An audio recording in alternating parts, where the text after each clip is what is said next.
One bite. That is all it takes to cement a legacy or erase a bloodline in the gilded halls where Chicago's crime families break bread. At Ristorante Il Destino, loyalty is supposed to be the only ingredient that matters. But for Alicia Gomez, a waitress drowning in her mother's medical bills and trying to stay beneath the radar, that one bite came with a texture. Not the creamy richness of aged parmesan or the tender pull of braised veal, but the fine, crystalline shimmer of something that had no place on osso buco. She didn't know the bearded man was Dante Vivaldi. She didn't know the lion tattooed on his right hand made him the city's next king. She only knew that if that fork reached his lips, the heir would die at his own father's table. This is the story of the night a slap shattered the silence, and a waitress became the only thing standing between a son and his father's betrayal. Right before we begin, I want to know where you are listening from down below in the comment section. Let's start. The chandeliers of Ristorante. Il Destino cast amber light across white tablecloths like a benediction, but Alicia Gomez knew better than to mistake elegance for safety. She'd been weaving through these tables for 6 months now, long enough to recognize the men who didn't need to raise their voices to command a room. Long enough to know that the private alcove in the back, the one with the velvet curtains and the view of the kitchen, was where power came to dine on Sunday nights. Her feet ached in the regulation black flats. Her mother's latest hospital bill sat folded in her apron pocket like a lead weight. The numbers burned into her memory. $3,478.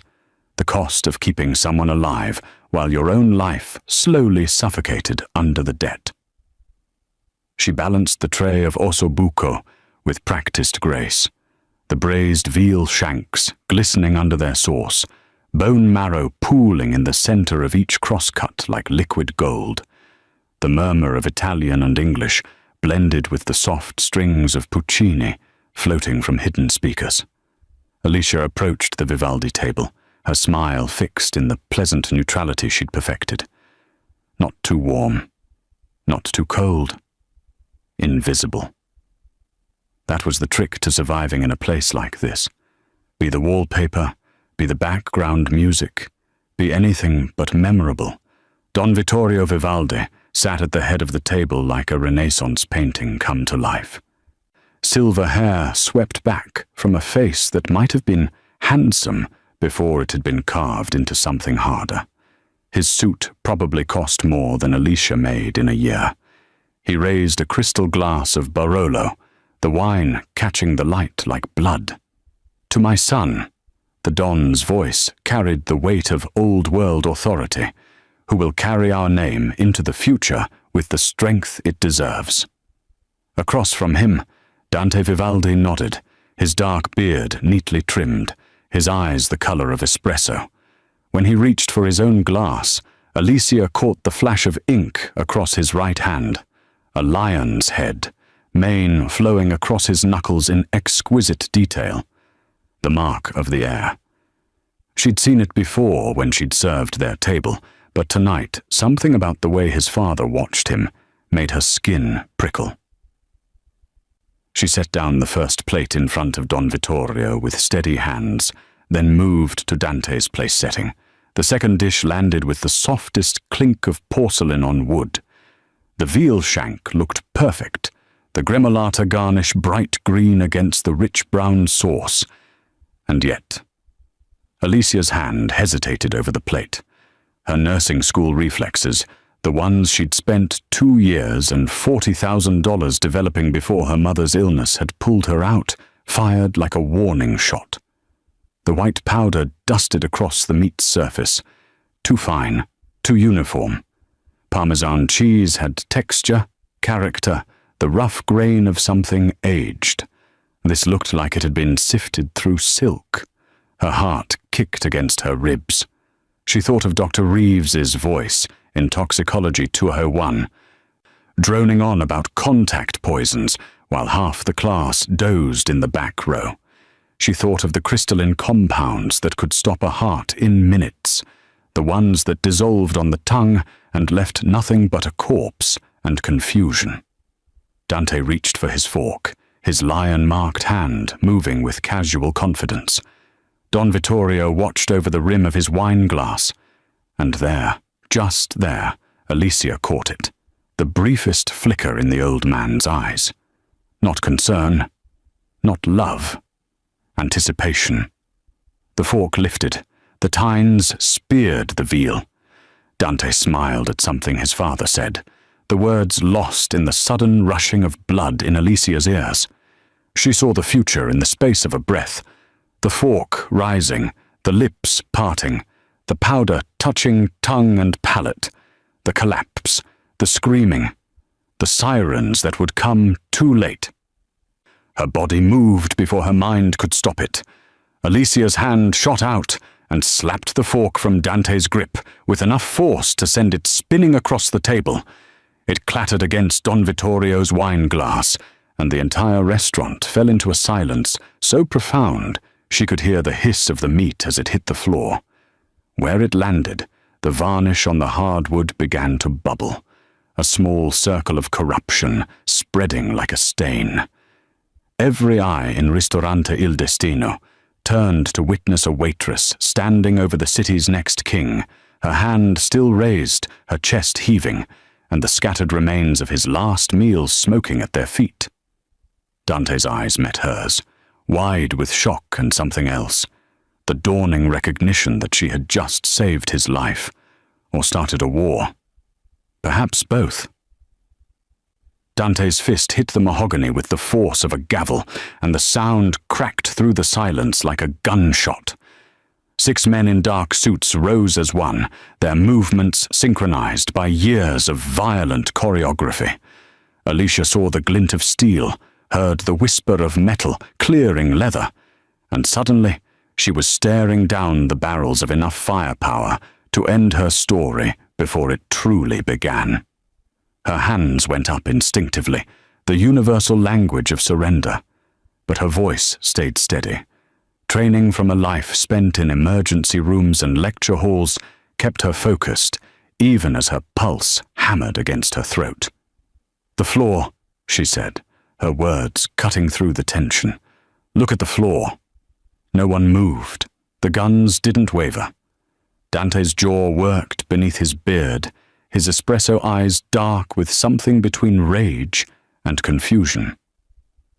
His lion-marked hand flexed on the table's edge, and for a moment, Alicia wondered if she'd miscalculated everything, if the white powder had been nothing more than poorly grated cheese, and her paranoia had just signed her death warrant. Then Dante's gaze dropped to where his ossobuco lay scattered across the polished hardwood. The varnish continued its slow dissolution, the finish lifting in tiny bubbles that popped and released the faintest trace of something acrid into the air. The bone marrow that had pooled so beautifully on the plate now ate into the wood like acid into flesh.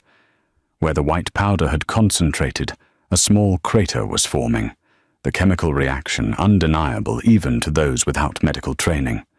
"Cristo," Dante breathed. His hand moved to his throat in an unconscious gesture, as if checking that he could still swallow, still breathe. The realization hit him with visible force. He had been seconds from putting that in his mouth, seconds from whatever agonizing death that powder promised. Alicia watched his face transform, watched the shock give way to the cold calculation of a man raised in violence. He turned to his father with the slowness of a predator reassessing its territory. "Papa?" Don Vittorio's expression remained carved from granite, but his knuckles had gone white around his wine glass.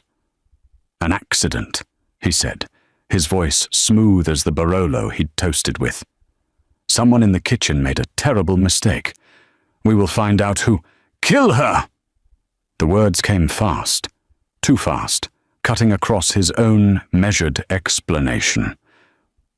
Don Vittorio's other hand sliced through the air toward Alicia like he was swatting a fly. Kill her now. She has attacked my son in front of everyone. This disrespect cannot stand."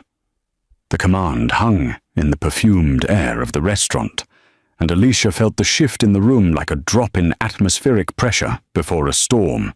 The guns that had been pointed at her in defensive posture suddenly acquired intent, the men behind them leaning forward with the eagerness of hounds released.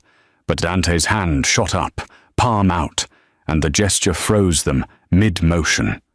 The lion across his knuckles seemed to snarl in the chandelier light. "Wait!" It was a single word, but it carried the weight of the authority Don Vittorio had just toasted to, the heir speaking with the voice he would need to command the family. The guns didn't lower, but they didn't fire either, caught in the tension between the old king and the new. Dante stood slowly, his chair scraping against the floor, and Alicia saw the pieces clicking together behind his eyes. She saw the moment he realized what she'd already understood, that a father's first instinct should have been gratitude toward the woman who saved his son, not execution. That the Don's rage had come too quickly, with too much certainty, as if the script had already been written and she'd just ruined his final act. Why? Dante's voice was barely above a whisper, but in the silence of the restaurant, it carried to every corner. He wasn't asking his father why Alicia should die. He was asking why he himself was supposed to. Don Vittorio's face remained impassive, but something flickered in his eyes, the briefest flash of a hunter whose prey had sensed the trap. "You're confused, figlio mio. The shock. Answer me." Dante took a step toward his father, and the lion on his hand curled into a fist. "She saves my life, and you want her dead before anyone can explain what that poison was or how it got on my plate?" Another step. "Before I can thank her? Before I can ask questions?" The restaurant held its breath. Even the music seemed to fade, Puccini's strings dying away to nothing. "That girl," Dante said, his voice hardening into something Alicia recognized from her months serving these tables, the sound of a made man declaring war. "Just saved me from someone at this table, and you want to silence her before she can tell me who." Dante's hand closed around Alicia's wrist like a manacle. And then the world became motion. He yanked her behind him as the first gunshot shattered a wine bottle on the wall where her head had been a heartbeat before. Glass and Barolo exploded in a crimson spray that looked too much like the real thing, and then they were running. The kitchen doors burst open under Dante's shoulder, and they plunged into a world of steam and fire, and the smell of garlic so thick it coated the back of Alicia's throat. Chefs in white coats scattered like pigeons, their shouts of alarm mixing with the clatter of dropped pans and the hiss of flames beneath industrial burners. Alicia's feet slipped on the tile floor, slick with grease and spilled sauce, but Dante's grip kept her upright as he dragged her deeper into the labyrinth of stainless steel. Behind them, the kitchen doors slammed open again. Don Vittorio's men poured through like a dark tide, their suits incongruous among the chef's whites, their guns very much at home. A bullet sparked off a hanging pot rack, sending copper cookware swinging and clanging like demented church bells. "Down!" Dante shoved Alicia behind a prep station piled high with fresh pasta, and she hit the floor hard enough to knock the breath from her lungs.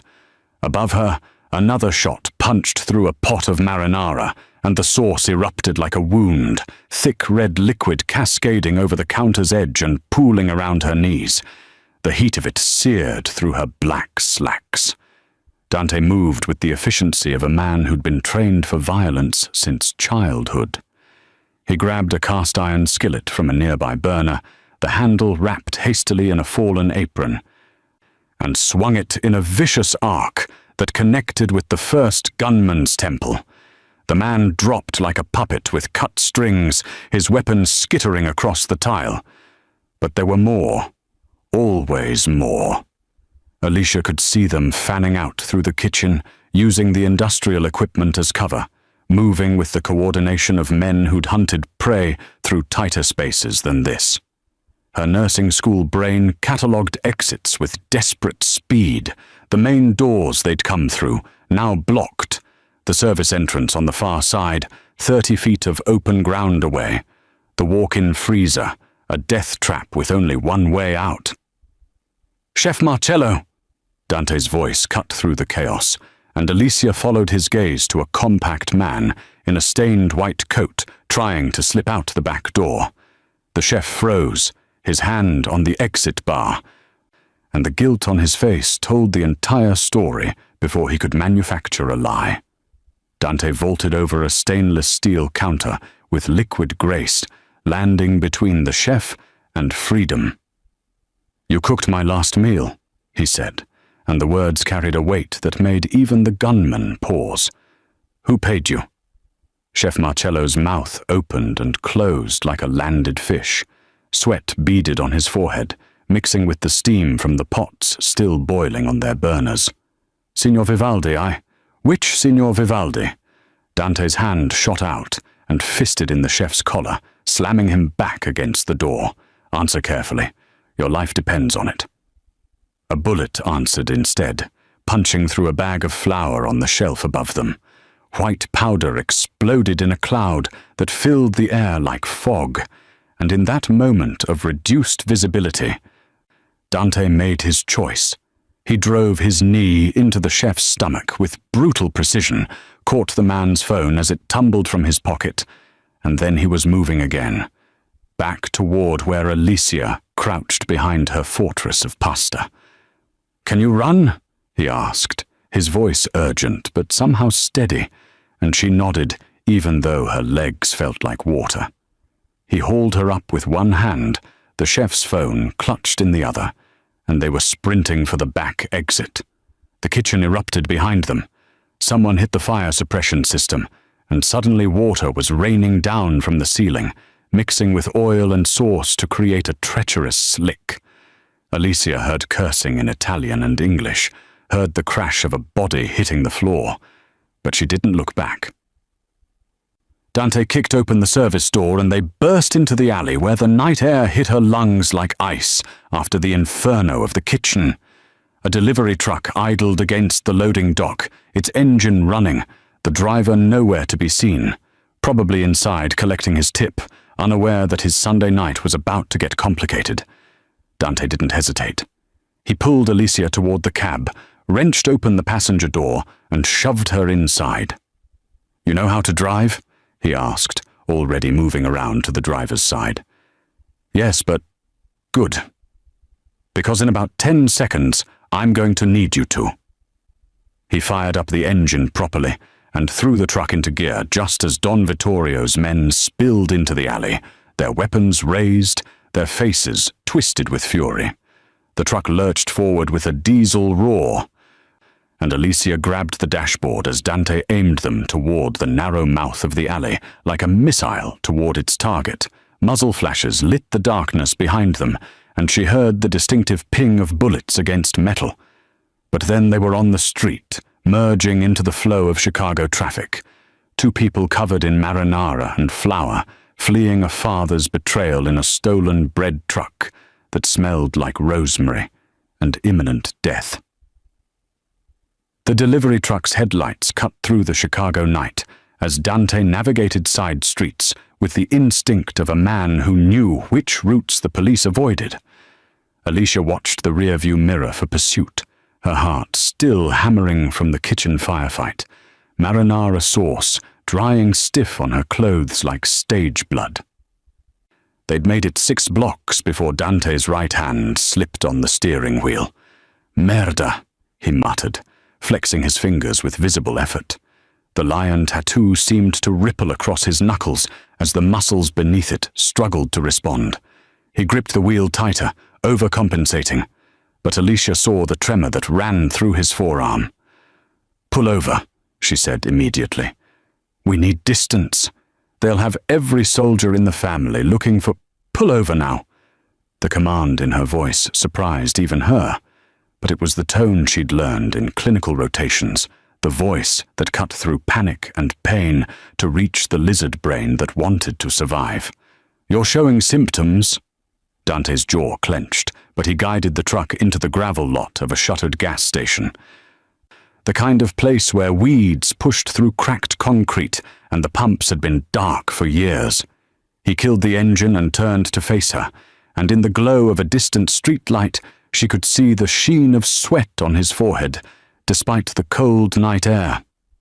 "It's just adrenaline," he said, but his right hand was curled against his thigh now, the fingers contracting involuntarily. Alicia was already reaching for him, her fingers finding his wrist and counting the pulse. Fast but steady. Not shock, not yet. "Which hand held the fork?" "What?" "At the table. Which hand were you using? Show me."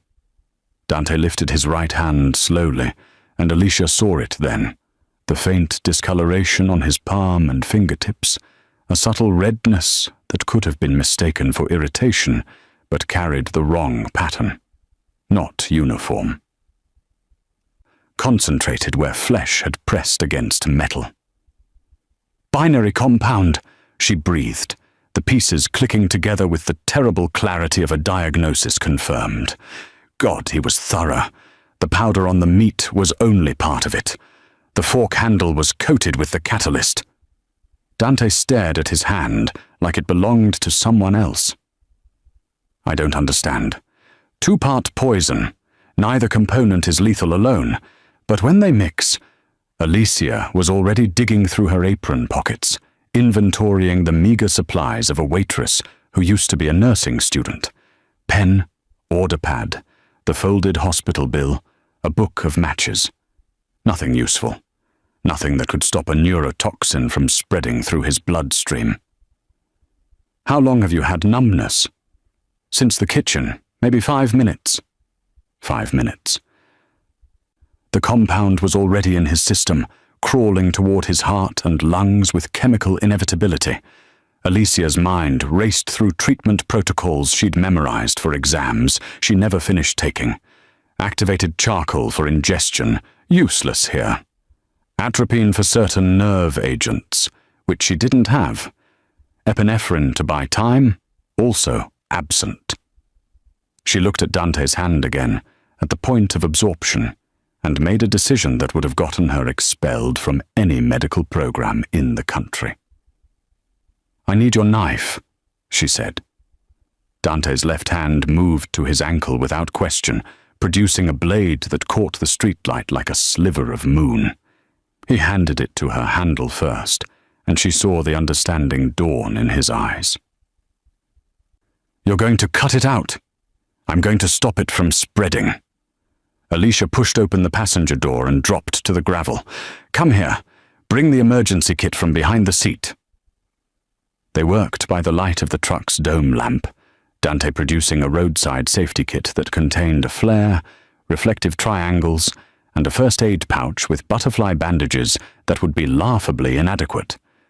Alicia cracked the flare and jammed it into the gravel, the red light painting them both in hellish tones. "This is going to hurt," she said, which was the understatement of his life, and possibly the end of it if she miscalculated. "The toxin entered through your palm. I need to cauterize the absorption site before it reaches your major vessels."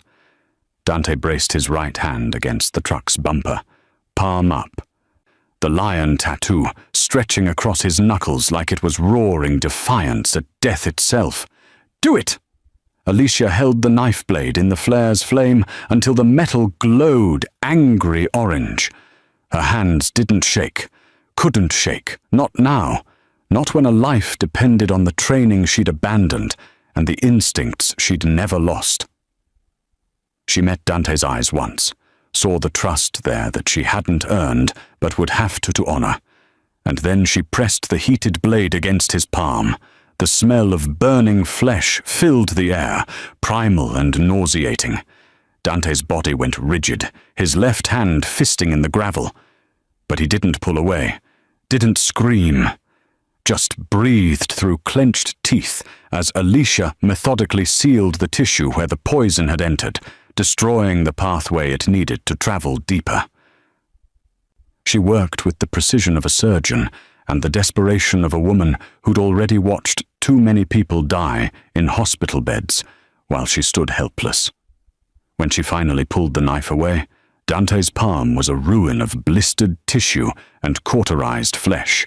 The lion tattoo across his knuckles now bled into a scar that would never fully heal, the mane's edge forever distorted by the mark of his father's betrayal. Alicia wrapped his hand in the pathetic bandages from the kit, her fingers gentle despite the violence she'd just committed. "We need to get you to a hospital." "No hospitals?" Dante's voice was rough with pain, but absolutely certain. "They'll find us there. But you..." He looked at her with something between awe and horror. "You just saved my life."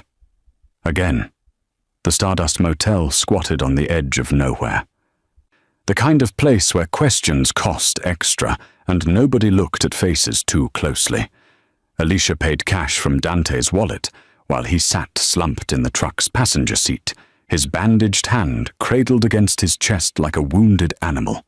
The clerk barely glanced up from his magazine, sliding a key across the counter with the bored efficiency of a man who'd seen everything and remembered nothing.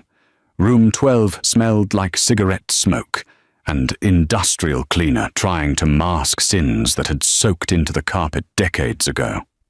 Dante moved to the bed and sat heavily on the edge, his suit jacket streaked with flour and marinara, his face grey beneath his beard. Alicia locked the door, threw the chain, and wedged a chair under the handle for good measure. Old habits from her mother's neighborhood, where safety was something you built yourself. "It doesn't make sense," Dante said finally, his voice hollow. He stared at his ruined hand, at the bandages already seeping through with clear fluid from the burns. "My father has been grooming me to take over since I was 12 years old, teaching me the business, introducing me to the family's everything.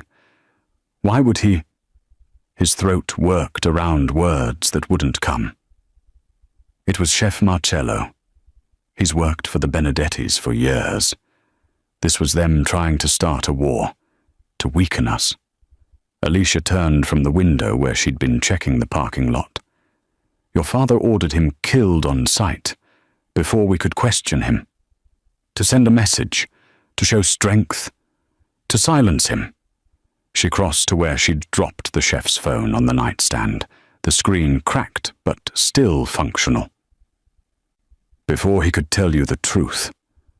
Dante's eyes tracked to the device like it was a coiled snake. "You don't know my father. He built this family from nothing after my grandfather was killed. He's ruthless, yes, but he's always put the family first. Always. I'm his only son, his heir. Without me, everything he's built..." "Look at the phone, Dante. It's probably coded. We won't be able to..." "Look at the phone." Alicia picked up the device and held it out to him, her hand steady, even though her heart was breaking for what he was about to discover. She'd already seen it while he was focused on driving, had scrolled through the messages with growing horror and the sick certainty that some betrayals were too calculated to be misunderstood. Dante took the phone with his left hand, his movements reluctant, like a man walking toward the gallows. The screen illuminated his face in cold blue light as he navigated to the messages. Alicia watched his eyes scan the texts, watched the exact moment he found the one from 3 hours ago, sent from a contact labeled only Papa V. His lips moved silently, reading words that rewrote his entire existence. "Make sure he doesn't leave the table. The follow-up, sent 20 minutes later. Use the secondary compound, primary on the meat, catalyst on the utensil. It must look like heart failure." The phone slipped from Dante's fingers and hit the stained carpet with a muffled thud. For a long moment he didn't move, didn't breathe, just sat there with his bandaged hand pressed against his chest, and his good hand curled into a fist against his thigh.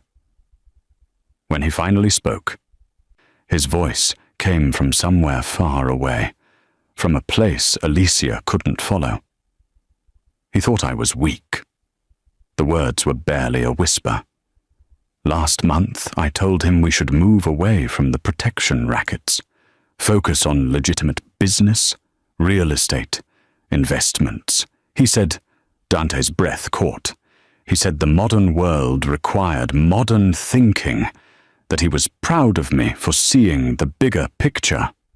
Alicia knelt in front of him, her hands hovering near his knees but not touching, giving him space to shatter. I'm sorry. He was lying. The whole time he was lying. Dante's voice cracked, and Alicia saw the son dying in real time, saw 28 years of trust and love and filial devotion bleeding out in a $30 motel room. He toasted me, in front of everyone, to my son, who will carry our name into the future with the strength it deserves. And the whole time he knew I'd be dead before dessert. The sound that came from Dante then was something between a sob and a growl, grief and rage twisting into something new. His left fist slammed into the nightstand hard enough to crack the cheap veneer, and when he lifted his face to look at Alicia, she saw that the man who'd walked into Ristorante Il Destino for a family dinner was gone. In his place sat someone harder, colder. The eyes that met hers held the flat certainty of a predator who'd learned that mercy was just another word for weakness, that family was just another weapon to be turned against you. He wanted me weak. Dante stood slowly, his movements controlled despite the pain that must be screaming through his hand. He wanted me soft. He wanted someone ruthless enough to lead. He picked up the chef's phone again, his thumb scrolling through the messages with methodical precision. Then I'll show him exactly what he created. The son was dead. Long live the Don. If you are enjoying this story, kindly like this video and hit that subscribe button for more stories like this. Dawn broke cold over the Chicago skyline, painting the city in shades of grey and gold that promised nothing. Alicia sat cross-legged on the motel bed with a road map spread before her, her finger tracing the route north to the Vivaldi vineyard, while Dante paced the narrow room like a caged animal. His bandaged hand hung at his side, the painkillers she'd convinced him to take doing little to ease the way he favored it. The antidote exists, he said for the third time, his voice hoarse from lack of sleep. My father doesn't use poisons without keeping the cure close. It's insurance, control. He'd want to be able to reverse it if... He stopped himself, the unspoken words hanging heavy. If he changed his mind, if he needed leverage, if his son proved useful after all. Alicia looked up from the map.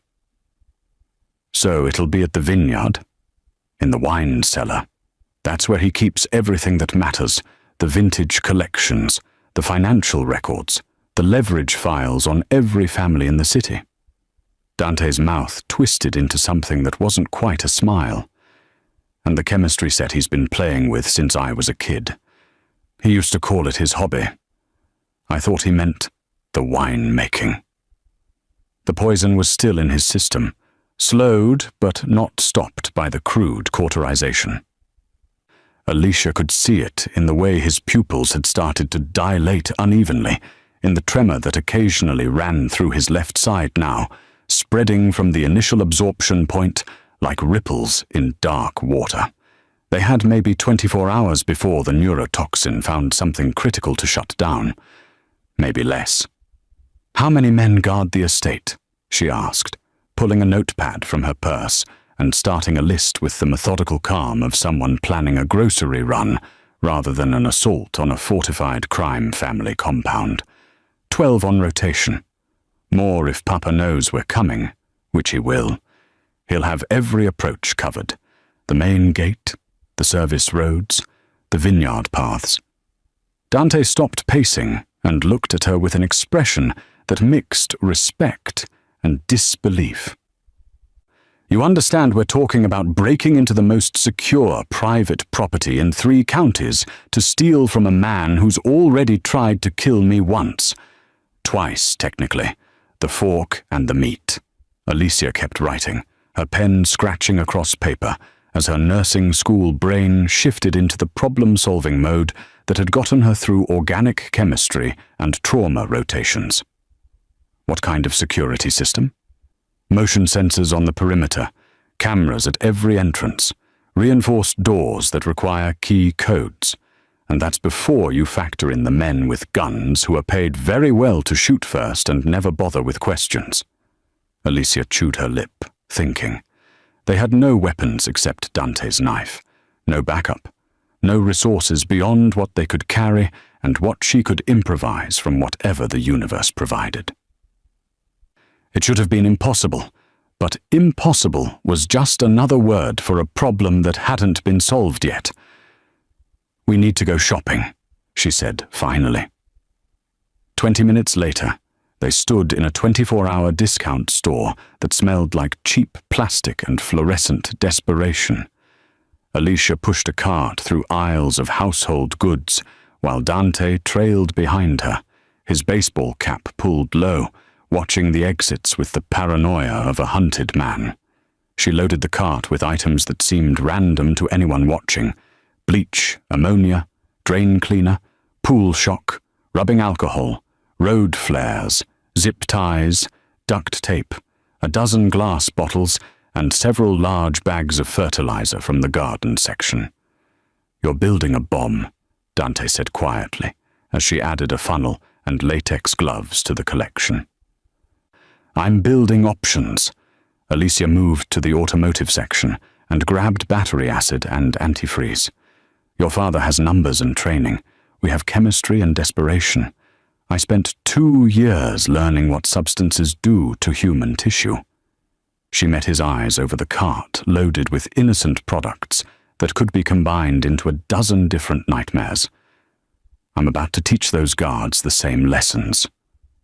At the checkout, the clerk barely glanced at them, just scanned items with the dead-eyed efficiency of someone working the graveyard shift. Alicia paid cash again, and they loaded everything into the truck's cargo bed, while the parking lot security cameras watched with mechanical indifference. Back in the truck, Alicia spread her notepad across the dashboard and started sketching. "We can't go through the front, or they'll gun us down before we reach the gate. But vineyards need irrigation, which means underground pipes and access tunnels, and wine cellars need ventilation, which means external vents that can be breached." Dante studied her crude diagrams, and something like hope flickered across his face. "There's a drainage culvert that runs from the vineyard to the property line. We used to play in it as kids before Papa sealed the cellar entrance." "Sealed how?" "Steel grate, padlocked." Alicia added drain cleaner to her mental recipe list. "Not for long.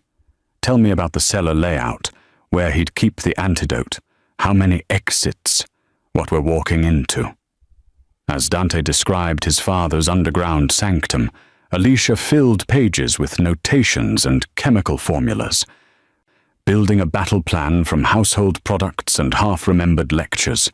She was a waitress who'd never finished her degree, and he was a mob heir poisoned by his own blood. And together they were about to wage war on an empire with nothing but improvised chemistry and the kind of desperate courage that came from having absolutely nothing left to lose.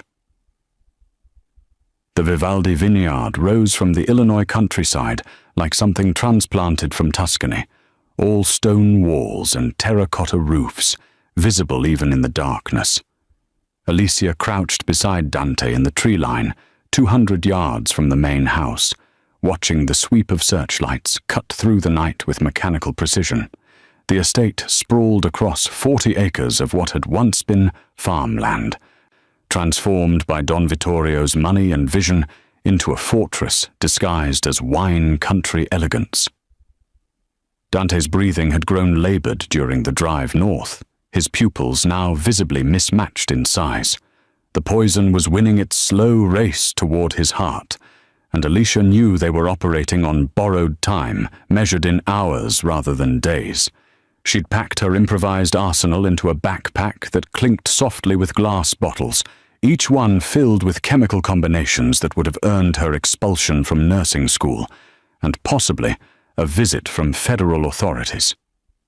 "The culvert is 1/2 mile east," Dante whispered, his bandaged hand pressed against his ribs.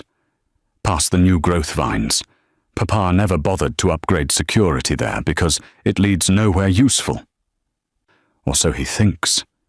They moved through the vineyard like shadows, keeping low between rows of dormant vines that reached toward the sky like skeletal fingers. The earth was soft beneath Alicia's feet, rich with decades of cultivation, and she thought absurdly of all the family dinners that had been toasted with wine grown in this soil. All the celebrations and alliances sealed over bottles that cost more than her mother's medical bills. Blood and wine, she thought. The Vivaldis had always understood they were the same thing. The drainage culvert was exactly where Dante remembered, a concrete tube half buried in the hillside with a rusted grate that had been padlocked shut years ago. Alicia unslung her backpack and pulled out a bottle filled with a mixture of drain cleaner and aluminum foil scraps. The chemical reaction already generating heat that made the glass warm in her hands. She poured it carefully over the padlock's mechanism, and they watched as the acid ate through metal with a hiss that sounded too loud in the quiet night. The lock fell away in pieces. Dante wrenched the grate open with his good hand, the hinges screaming protest, and they dropped into darkness that smelled of mildew and old water. Alicia clicked on a penlight, its beam revealing a tunnel that stretched ahead into blackness, the walls slick with condensation and 30 years of neglect. They crawled through the dark with Dante leading the way from memory, his movements growing clumsier as the poison continued its work. Alicia kept one hand on his ankle, ready to catch him if he collapsed, her other hand clutching the backpack that had become their only weapon against impossible odds.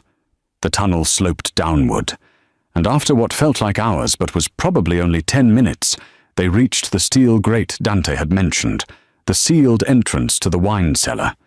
This lock was newer, more substantial, but Alicia had prepared for that.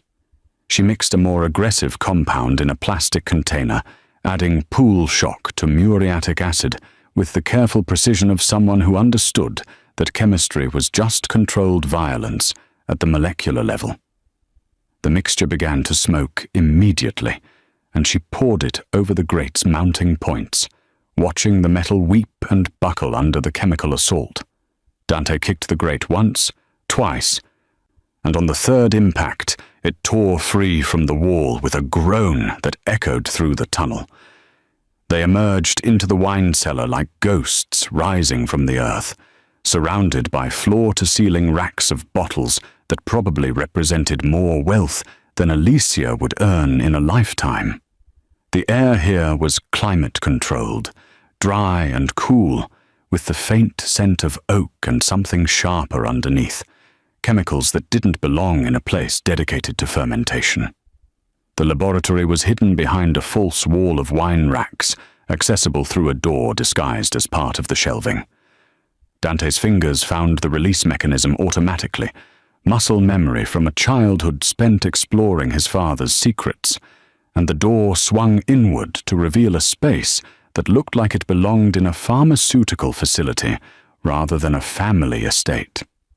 Stainless steel tables, glass beakers and distillation equipment, locked refrigeration units labeled with codes that meant nothing to Alicia, but everything to someone who dealt in mortality. There, Dante pointed to a climate-controlled cabinet with his good hand, his voice slurred now with the toxin's progress. That's where he keeps the active compounds and their counteragents. Alicia moved toward the cabinet, her fingers reaching for the handle, when she heard the unmistakable sound of a safety being released, then another, and another. The lights blazed to full brightness, and she froze as 6 men materialized from positions they must have held in absolute silence. Behind the racks, in the shadows of the doorway, pressed against walls they'd blended into like predators in tall grass. They wore black tactical gear that marked them as something different from the restaurant soldiers, something more professional and infinitely more dangerous. Don Vittorio's elite guard, the men who handled problems that required more than intimidation. Each one held a weapon, trained with the steady calm of operators who'd done this work long enough to feel nothing about it. The last one through the door was Don Vittorio himself, dressed in a burgundy smoking jacket, like he'd just stepped away from an evening of brandy and opera rather than orchestrating his son's execution. He looked at Dante with an expression that might have been disappointment or might have been satisfaction. It was hard to tell which. "Figlio mio," the Don said softly, his voice carrying the weight of final judgments. "You should have died at dinner. This is just embarrassing for both of us." Alicia's hands went up slowly, the universal gesture of surrender, but her mind was already racing through the inventory of her backpack, still slung over one shoulder. 6 guards plus Don Vittorio made 7 targets in an enclosed space with limited ventilation. The wine cellar that had been designed to preserve expensive bottles was about to become a tomb unless she could turn those same preservation conditions into a weapon. "Papa!" Dante's voice was steady, despite the poison ravaging his system, despite the guns pointed at his chest. "You're making a mistake. My only mistake was waiting this long." Don Vittorio moved deeper into the laboratory, his hands clasped behind his back, like a professor addressing disappointing students. "I gave you every opportunity to prove yourself worthy of this family. Instead, you talked about legitimacy, about going clean, about turning the Vivaldi name into something respectable." He spat the last word like a curse. "Weakness, just like your mother." One of the guards shifted position, moving to flank Alicia from the left, and she let her eyes track around the laboratory with the careful assessment of someone cataloguing resources. The wine cellar beyond the false wall was stacked floor to ceiling with oak barrels, the traditional kind that wineries still used for aging premium vintages. Oak treated with sulfur dioxide to prevent bacterial contamination. Sulfur that, when combined with certain acids and introduced to a confined space, would create a gas that made breathing impossible. "The girl dies first," Don Vittorio continued, nodding toward Alicia with casual dismissal. "Then you, Dante. It will look like a murder-suicide. The waitress who became obsessed with you, who poisoned you at the restaurant, and then brought you here to finish the job. Tragic. But these things happen when weak men let their guard down." Alicia caught Dante's eyes and held them for a heartbeat, trying to communicate a plan that existed only in fragments and desperation. His slight nod told her he understood the most important part, that she was about to do something insane, and he needed to be ready to move when she did. "I need my inhaler," Alicia said suddenly, her voice cracking with manufactured panic. "I can't breathe. I have asthma. Please, it's in my bag." Don Vittorio's expression didn't change. "Shoot her."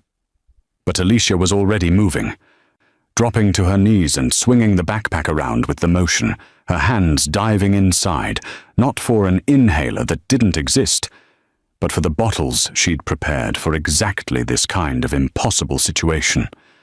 Her fingers closed around glass, and she hurled the first bottle at the nearest oak barrel with all the strength her waitress arms had built, carrying trays through dinner rush. The bottle shattered against the wood, and the mixture inside, concentrated sulfuric acid from battery fluid mixed with aluminum, began its violent reaction immediately. She threw 2 more bottles in rapid succession at different barrels, then grabbed the bag of pool shock and ripped it open. scattering white granules across the floor where her acid mixtures were already eating through the barrel wood and releasing the sulfur dioxide used in the wine preservation process. The chemical reaction was immediate and catastrophic. Thick white smoke began billowing from the floor, a choking cloud that turned the air into knives in the lungs. Alicia had already pulled her shirt up over her nose and mouth, had already dropped flat to the ground, where the heavier gases would rise above her, leaving a thin layer of breathable air near the floor. The guards weren't so prepared. The first one to inhale the sulfur dioxide mixture went down, gagging, his weapon clattering against stone. Another stumbled backward into a wine rack, bottles crashing around him as he clawed at his throat. Don Vittorio was shouting orders that nobody could hear over their own choking, and then Dante was moving through the chaos like violence given form. He grabbed the fallen guard's weapon with his good hand and drove the stock into another guard's temple in the same motion. The laboratory had become hell-rendered in white smoke and desperate gasping, and Alicia used the confusion to crawl toward the climate-controlled cabinet where the antidote waited. Her eyes streamed tears from the chemical exposure, her own lungs burning despite the shirt pressed to her face. But she could see the vials through the smoke, rows of clear liquid labeled with codes that meant death or salvation depending on which one she chose. A hand grabbed her ankle and she kicked backward hard, felt the satisfying impact of her heel connecting with flesh. She wrenched open the cabinet door and grabbed every vial she could reach, stuffing them into her pockets without time to read labels or verify contents. Behind her she heard gunshots, heard Dante's roar of rage or pain or both, heard Don Vittorio screaming for his men to kill them both. But the smoke had reduced the world to immediate survival, and the vials clutched in her shaking hands. "Dante!" she screamed into the chemical fog. "Go! Get out!" She saw his silhouette moving through the smoke toward the door that led to the main house, saw him stumble and catch himself against the wall. Alicia followed on hands and knees, her backpack abandoned, her lungs screaming for clean air that didn't exist in this poisoned space. They burst through the door into a stone corridor that led upward, and she could hear the guards behind them, still choking, still struggling, but beginning to recover as the smoke dispersed into the larger cellar. Dante was already climbing the stairs toward the main house, toward his father's office where the real power resided, where the files and records and secrets that controlled an empire waited for someone strong enough to claim them. Alicia followed with the antidote vials clutched against her chest like fragile prayers, hoping desperately that she'd grabbed the right one, that they would survive long enough to find out. The office at the top of the estate had witnessed 3 generations of Vivaldi power, and now it would witness the death of one era and the brutal birth of another. Dante kicked open the mahogany doors with his shoulder, the stolen gun in his left hand and his right hand, burned, bandaged, bearing the scarred remnants of his lion tattoo, pressed against his ribs where the poison had begun to attack his diaphragm. Each breath came harder than the last, but he was still breathing, still moving, still alive, despite everything his father had engineered. Don Vittorio stood behind his desk with the calm of a man who'd orchestrated 1,000 violent acts and emerged unscathed from all of them. The old wolf in his den, surrounded by oil paintings of Vivaldi patriarchs and floor-to-ceiling shelves holding ledgers that documented decades of blood and profit. A decanter of wine sat on the desk between them. A 1947 Barolo, Alicia noted as she stumbled through the door behind Dante, the kind of vintage that cost more than most people's houses. "You made it," Don Vittorio said, almost conversationally. "I underestimated the waitress. I won't make that mistake when I kill her." "You won't get the chance." Dante's voice was ragged but certain, the gun steady, despite the tremor running through his arm. Alicia could see the poison's progression, written across his body, the way his left leg had started to drag, the dilation of his pupils now severe enough to make his eyes look black in the office's lamplight. They had minutes, not hours. Don Vittorio poured himself a glass of the Barolo, with hands that didn't shake, the wine catching the light like liquid rubies. You need a waitress to fight your battles. You need a woman with a chemistry set to breach my home. And you think this makes you strong enough to lead? He lifted the glass in a mock toast. You think the families will respect a man who hides behind a girl's skirts? I think, Dante said, moving closer to the desk, that I was strong enough to survive my own father's betrayal. I think I was smart enough to see the poison you couldn't hide. And I think the families will respect a man who knows the difference between strength and cruelty. Alicia was already pulling the vials from her pockets with shaking hands, holding them up to the light to read the labels through her tears and the residual chemical burns that blurred her vision. The codes meant nothing. V7, V12, V23. Just alphanumeric sequences that could save Dante's life or stop his heart depending on which one she chose. She thought of her toxicology professor, of the lessons about antidotes and how they worked by blocking receptor sites or collating the poison before it could complete its deadly work. Binary compound, she reminded herself. 2-part poison needed a 2-part cure. The problem with your generation, Don Vittorio continued, swirling the wine in his glass, is that you think mercy is a virtue. But mercy is just another word for weakness, and weakness gets you killed in this world. I built this family on strength, on the understanding that sentiment is a luxury we cannot afford. You built this family on fear, Dante corrected, his gun arm beginning to shake now as the poison attacked the nerves that controlled his muscles. And fear only lasts until someone stops being afraid. Don Vittorio's expression hardened. Then let me teach you one final lesson about fear. Figlio mio. His hand moved with surprising speed for a man his age, pulling a pistol from the desk drawer with the practiced ease of someone who'd done this before, who'd shot men in this very office and had the carpet cleaned afterward. But Dante was faster. Or perhaps the poison had finally worked its way fully into Don Vittorio's wine glass, the residue from his own laboratory transferred there by hands that had mixed too many deadly compounds without proper caution. The old man's finger tightened on the trigger as his face went slack, his eyes widening in the horrible recognition that he'd made a fatal error somewhere in his meticulous planning. The gun fell from his fingers and clattered on the desk as he grabbed at his throat, the wine glass shattering on the floor in a spreading pool that looked too much like blood. Don Vittorio Vivaldi collapsed into his leather chair, the patriarch who'd built an empire on calculated violence undone by his own carelessness, with the very poisons he'd wielded against his son. His last breath rattled in his chest as he stared at Dante with something that might have been pride or might have been rage. It was impossible to tell which, and in the end it didn't matter.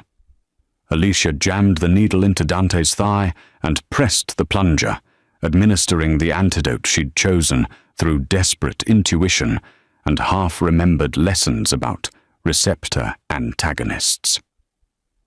V12. She'd picked it because 12 had been her mother's lucky number, because sometimes survival came down to faith rather than science, because she was a waitress playing doctor in a crime lord's office, and all she had left was hope. Dante's body convulsed once, violently, and then his breathing eased. The color began to return to his face in slow degrees, like dawn breaking over a landscape that had been dark too long. 3 weeks later, Alicia stood on the stone balcony of the Vivaldi estate and watched the families gather in the vineyard below. They'd come from Chicago and New York, from Detroit and Philadelphia, all the major players in the careful ecosystem of organized crime that the Vivaldis had helped build. They'd come to witness the ascension of a new Don, to see if Dante Vivaldi was strong enough to hold his father's throne, or if the empire would fracture into civil war. She wore a black dress that actually fit her now, purchased with money from an account Dante had opened in her name, enough to pay every medical bill her mother had accumulated and fund the nursing degree she'd never finished. But she wasn't going back to school. Not yet. Maybe not ever. Because the man standing in the vineyard receiving the ring that marked him as the new head of the family needed someone he could trust, absolutely. And trust was a currency even rarer than fear in this world. Dante looked up at the balcony, his scarred right hand catching the sunlight, the lion tattoo now bisected by the burn she'd given him to save his life. He raised a glass of wine. Not the Barolo his father had died drinking, but a newer vintage, something without poison or history or the weight of betrayal. He was waiting for her to descend, to take her place beside him, not as a waitress or a nurse, but as something this world had never seen before. A woman who'd saved a king and earned the right to stand in his court. Alicia picked up the decanter she'd been holding and moved toward the stairs. She was the only one he trusted to pour his wine, and she was the only one who knew which vials to keep close in case someone else decided that mercy looked like weakness.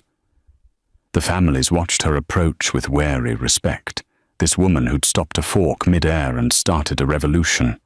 And as she filled Dante's glass with steady hands that no longer shook, she thought of the hospital bill that had been folded in her apron that night at Ristorante Il Destino, the $3,478 that had felt like the weight of the world. She'd paid it in full. The world cost more than she'd expected, but somehow, impossibly, she'd found a way to afford it. Here is the moral of the story. In the end, don't eat teaches us that true strength isn't found in ruthlessness or the willingness to betray those closest to us. It's found in the courage to act when others freeze, in the wisdom to recognize danger others overlook, and in the integrity to save a life, even when it costs you everything. Alicia's instinct to protect rather than ignore, her refusal to stay invisible when action was required, transformed her from a struggling waitress into the most powerful ally a king could have. Meanwhile, Don Vittorio's fatal flaw wasn't his cruelty. It was his inability to see that compassion and strength aren't opposites, but partners. The old Don confused fear with respect and mercy with weakness, and that blindness cost him his empire and his life. Sometimes the most dangerous thing you can do is underestimate the person serving your dinner, and sometimes the bravest thing you can do is slap a fork out of someone's hand, even when the whole world is watching. If you enjoyed this thrilling journey from the dining room to the Don's throne, don't forget to like this video. It helps more people discover stories where waitresses become warriors and poison meets its match. Subscribe to the channel so you never miss another tale of suspense, survival, and the unexpected heroes who change everything with a single choice. And comment below. Would you have had the courage to slap that fork? What would you have done in Alicia's position? Let's discuss in the comments. I read every single one and love hearing your thoughts. See you in the next story, where ordinary people face extraordinary choices. Until then, stay sharp, stay suspicious, and always check your food for strange white powder. You never know when your instincts might save a life or start a war.